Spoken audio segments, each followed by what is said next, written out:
La liberté d'expression est toujours garantie. C'est la liberté après l'expression qui pose problème. Mesdames et messieurs, amis téléspectateurs, bienvenue à votre émission favorite, Sauf qui peut. Pilotée techniquement par les humoristes et mise en onde par Sinini Alphonse. Voici le thème du jour. Le gouvernement veut instaurer l'éducation civique et morale dans des lycées et collèges. Et cette matière sera dispensée par les professeurs d'histoire et géographie.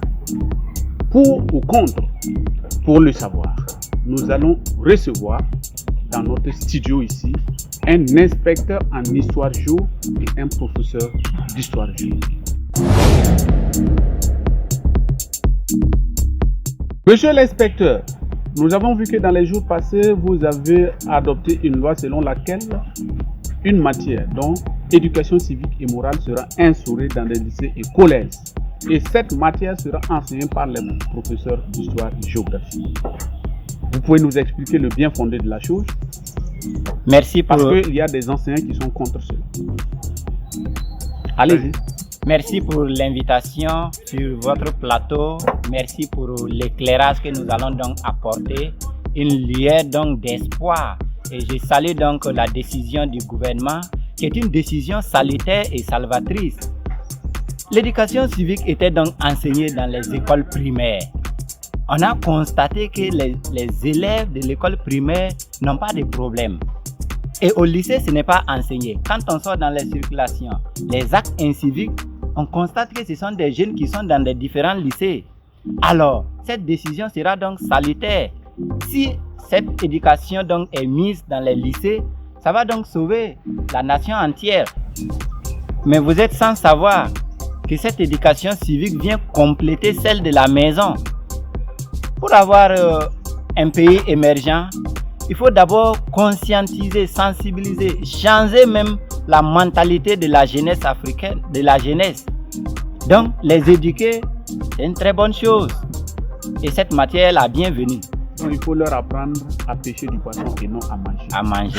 Merci beaucoup pour votre intervention. Nous allons maintenant écouter le professeur d'histoire géo qui se plaint parce qu'ils n'ont pas été consultés, ils n'ont pas été associés par cette loi. Monsieur le professeur, oui, qu'ils appliquent. Nous vous écoutons. Et vous savez, moi j'ai commencé à enseigner la matière d'histoire et de la matière de géographie depuis 1653.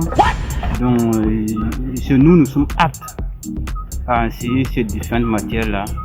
Mais je trouve que l'instauration de cette matière, éducation civique et morale, ça allait être bien si ils avaient recruté d'autres enseignants pour faire ce travail. Et ils ont juste adopté la nouvelle loi sans consulter nous, les anciens enseignants, depuis 1900. Oh là là! Vous voyez, si on suppose un enfant, il a une père et une mère, c'est aux parents d'éduquer les enfants à la maison. Mais on a compris. C'est pas à nous les enseignants de venir faire ça encore. Donc vous êtes juste appelés à donner le cours. Nous on est juste là pour donner l'histoire de la France, la Seconde Guerre mondiale, l'histoire de la Russie qu'on aime tant, l'histoire de la Chine, etc.